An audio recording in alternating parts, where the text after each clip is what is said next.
The Realty Debate with Manisha Natarajan, powered by Reliance Home Finance.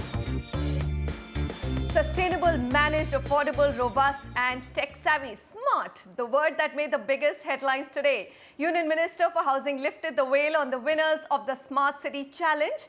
20 cities from 11 states and 1 union territory made it to the first list of cities that will be developed into India's smart cities.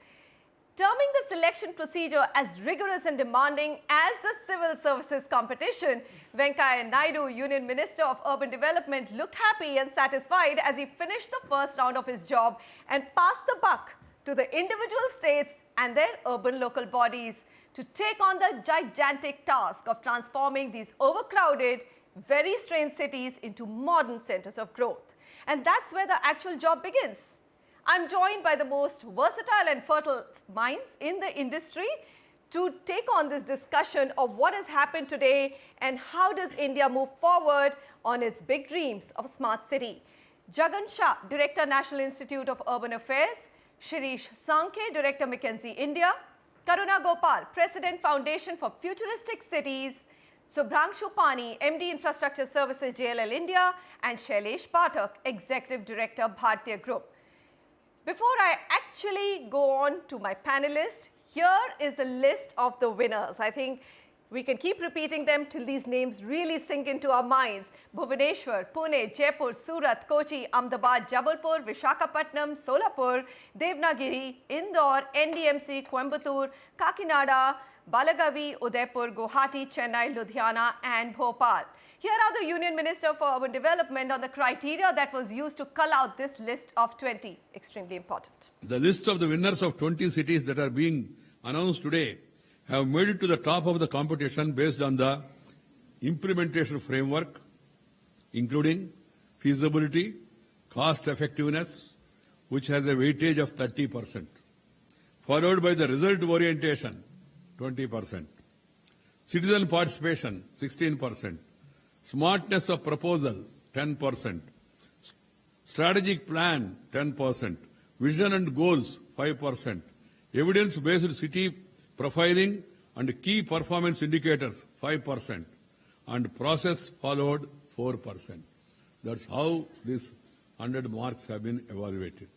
The winning cities have prepared their proposals with a strong commitment to achieving the results and are based on SWOT analysis, SWOT. Detailed assessments of the strength, weakness, opportunities and threats specific to that city. Well, we had to wait quite a bit here in the studios to receive that list of final 20 which you just saw.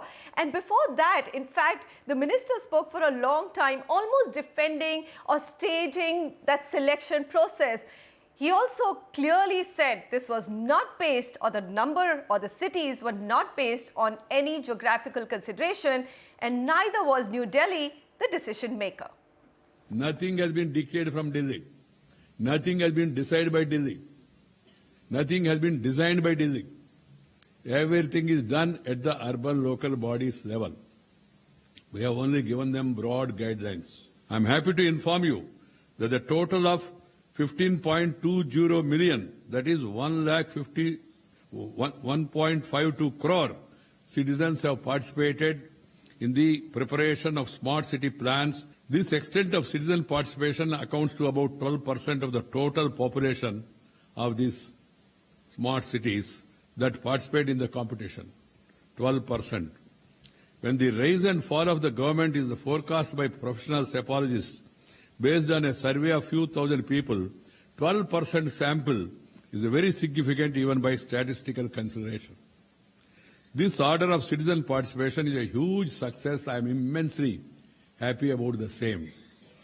It shows how much people are interested about the future of their cities. Jagan Shah, finally a smiling Venkaiah Naidu.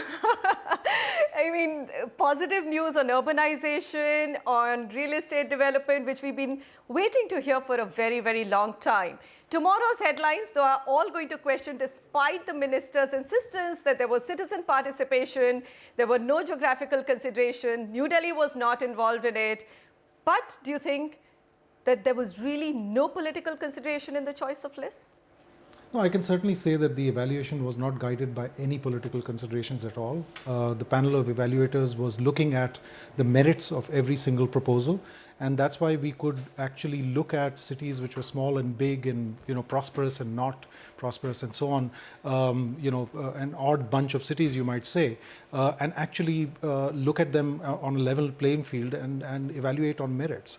So there certainly was no political consideration at all in the evaluation. Okay. Shirish Sankhe, what was the most exciting part of today's announcement? I mean, the list per se, or the process, how it was done. We've heard the minister also talk about the weightages. What, according to you, was the most significant part? I would say three things. One is that only 20 cities were chosen. Okay, on one level you can say why not all 100? You could have started, but it's a message. It's a message that quality of proposal is what counted, right? So if it was 50 or 70, I think we wouldn't be that excited today. Okay, so it is the fact that only 20 cities were announced. Second is the unprecedented speed at which we are here today. I remember that consultant selection by municipal corporations, which are one of the slowest set of decision makers, normally took like 2 weeks. I've never seen it even in private sector. 3 months of preparation, pretty good proposal. And then the ministry taking no more than 30 to 40 days to announce. Okay, so it was a good feeling that it moved very fast. It took 1 year to design the smart city mission, but it took only 6 months to get here.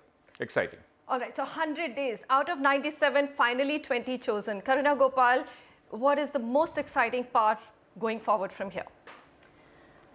See, personally, I am really excited for one thing that all these years we had to look outside of the nation to look for some best practices. For instance, we would personally, people in the ecosystem would look at a Mars Discovery District in Canada, or we would look at Amsterdam examples, or even look at traffic management using big data in Singapore, practically look outside of the country for things to learn. But now I'm really excited that India is actually going to generate, best cases and case studies, and that is perhaps the most exciting thing for me. Okay, all right, let's go across to our Bombay panelists. Mr. Pani, the 20 list is out. You heard Mr. Naidu. From the perspective of urbanization, is it exciting? Is it really big? Is it just the beginning?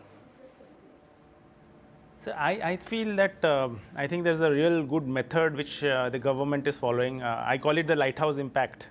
20 people select and do the first steps, and the world will be watching.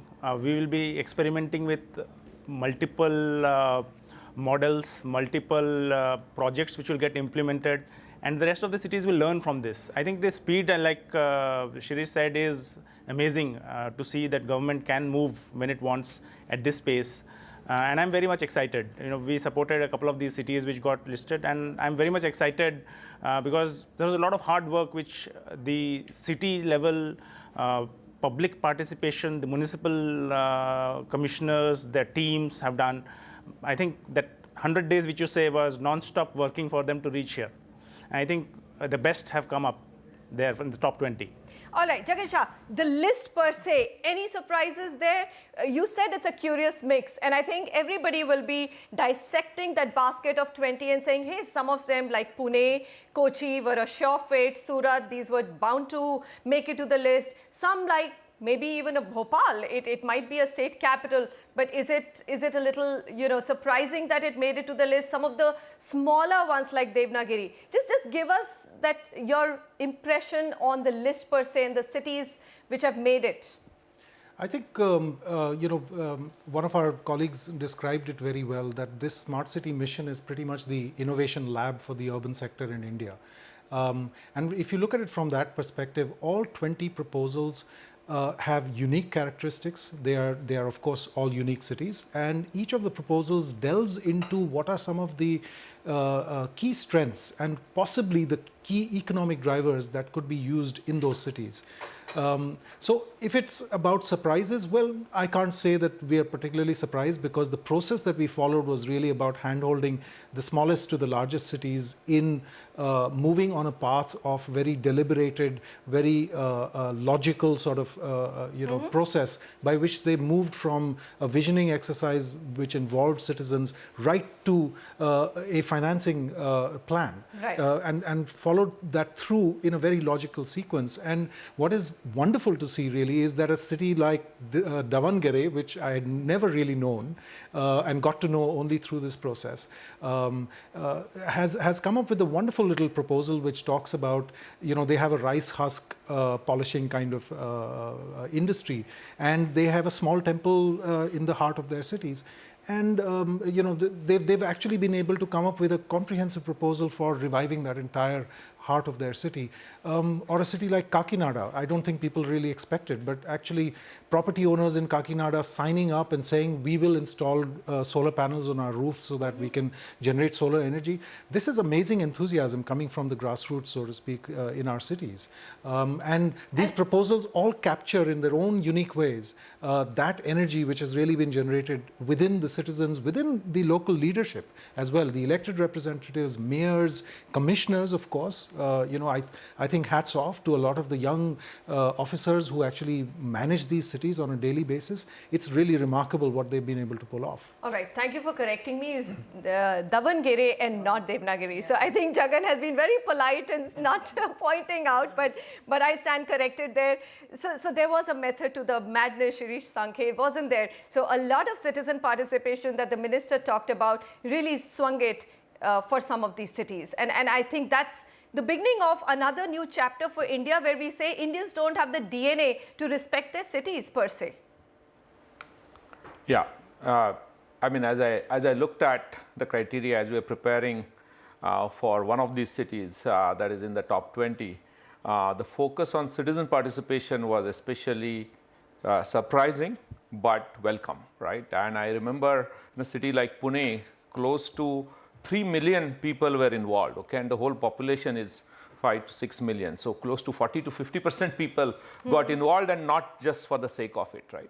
But the other part of this particular contest which I noticed and which was very important is that the word smart was actually a bit misleading, because the smart is associated with technology generally, but I think the government rightly put a lot of focus on what they call area-based development, okay? So take an area and transform it in all areas: water, transportation, electricity, solar, and so on and so on.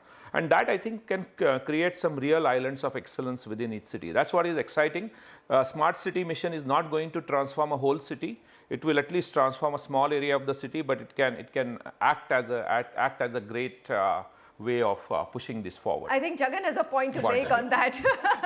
I just want to take up Shirish on the use of the term islands of excellence, because I certainly think that the mission will not allow the islands to remain islands. The logic of the preparation of the plan is really that it's strategic, and you have to look at the replication of the successes you make in that area to replicate it across the city, and that's really important. We are creating islands of excellence because this is the first time that we are starting the experiment, and I think most cities will evolve as islands of excellence, and therefore other cities will perhaps have to learn from them. Then we look at integration, then we look at scale, then we look at a pan-India smartness. I think I think that is perhaps the. I think Karuna Gopal, what has excited me the most out of this entire process is what Shirish also mentioned. You know, this whole technology versus non-technology aspect of a smart city. In India, the beginning has been made keeping citizens in as the center focus. Citizen outcomes should have been defined in that in a way that, you know, those are the basic goals to be met. Isn't that the most exciting part of India's smart city story? Absolutely. I mean, if you see it really, I mean, in the last 67 free years of India, I don't think we've ever considered the existence of a citizen. So this is perhaps the first time that we have asked them to contribute ideas. This is perhaps the first time we have looked at incorporating the wisdom of a citizen in the policy, which is really taking a leap of faith. and perhaps setting an example to the world around that this is possible, because 15 million people apparently participated in this, and such, I mean, it is really unprecedented, and I think we should stay there and continue the process. And another most important thing that we should do is, notwithstanding the happiness we are feeling right now, we should look at how do we actually institutionalize and create framework for continuous engagement of the citizen in policy delivery. Absolutely. I think that's the most important part, actually blueprinting from the beginning and not repeating the same mistakes. I mean, there are many more cities which have to join this list, isn't it? But I can see Subhranshu Pani, he has a point to make as well on this whole process of shortlisting the candidates or the cities which made it to the list. No, I think we have to just imagine that we've announced that we will do 100, and this is a humongous scale. And nowhere in the world is a city developed 100%. It is always done in bits and pieces, in one strategy at a time, in one region, one development, and it is always blueprinted and then extrapolated. I think we are doing the right thing by picking 20 first and then picking 4 or 5 key aspects in each, and then implementing and seeing what works in India. I mean, most of the knowledge which will come will be either indigenous in India or from abroad. We need to see what works where. It's a right balance between exuberism and rushing in, and doing the center of excellence, finding the right thing which works in India. Secondly, I think for the first time, the citizens' participation and the enthusiasm with which they participated is great. The minute they start seeing this implemented, then I think we'll get the voice of the nation coming and demanding things. And I think that's how a vibrant democracy should be, the citizens driving the democracy. In fact, that list itself, Jagan Shah, will probably, the cities which have lost out in the first list and the cities which didn't even make it to that cut of 97 would be kicking themselves and saying, hey, look at it, look at the citizen power. We could have actually made it to the list if we had participated more, even the urban local bodies, the municipal commissioners. It's going to be a big conversation around this as well, isn't it, in the coming days? I think I'd like to say that it probably should become a case of 1,000 flowers blooming, and cities may choose to become smart even if they're not on the list. Absolutely. And that's really what we're looking for. Ideally, the Smart City mission should set the precedent for cities to look at their context in a completely different way. So break away from business as usual, not be drawn into compartmentalization of interventions, not be drawn into a kind of, my baap kind of attitude where we expect somebody else to take care of our problems. So the citizens being involved and, in a sense, turning into a pressure group as well as we go forward is going to make a really important, it's actually going to contribute to the transformation that is expected in all these cities. All right, so now let's come back to the smart city concept as such and why India needed to have that mission of 100 smart cities. Shirish Sankhe, urbanization, the number of people who are going to move to cities, the pressure it feels, and the potential that cities have to create economic value. With the creation of these, or at least the government giving a push to these 20, are you a little less worried about India's urbanization future? Because, that big, I call it the Bible, it might be an overhype on that, on urbanization in India, did create a lot of fear amongst us in terms of where we were headed. I'm happy that beginning has been made, but it's a small beginning, as panelists are pointing out. The overall numbers are humongous. Remember that it's 600 million people, another 300 million are getting urbanized. The total capital investment required alone is $1 trillion, okay? And one of the cities that we are working on, the plan that we made was 3,000 crores, whereas the whole city actually required 75,000 crores. So there is still a 25 to 1 ratio in terms of the amount of money that will get spent, okay? So having said that, of course, it's not enough. It's 1,000 flowers bloom. I continue to say it will be islands of excellence, but I think it is creating a blueprint. What I'm most happy about is the blueprint aspect of it. We chose a 1,000-acre area in one of the cities, Pune, but you can see that everything was addressed, at least on the plan. I'll come to the challenges, transportation, water, sewage, right? Open spaces, pollution, right? So it was a comprehensive plan for that area. In fact, we got a lot of pushback from other parts of Pune to saying, why not we? But you know, at the same time, even making a comprehensive plan for one area is something that India has not done before. Okay, which is surprising, but we don't really make comprehensive plans which takes care of everything. So from that perspective, I'm happy. But again, it's a 25-to-1 ratio, great mission, but it needs to be scaled up 25 times in times to come. In times to come. So we're going to come back in just a moment. 10 biggest challenges to this big smart city story, which has, of course, started today, unfolded today. We are excited, we are positive, because after a long time, we are hearing or at least seeing a big policy move on something that this country really needs. Stay with us.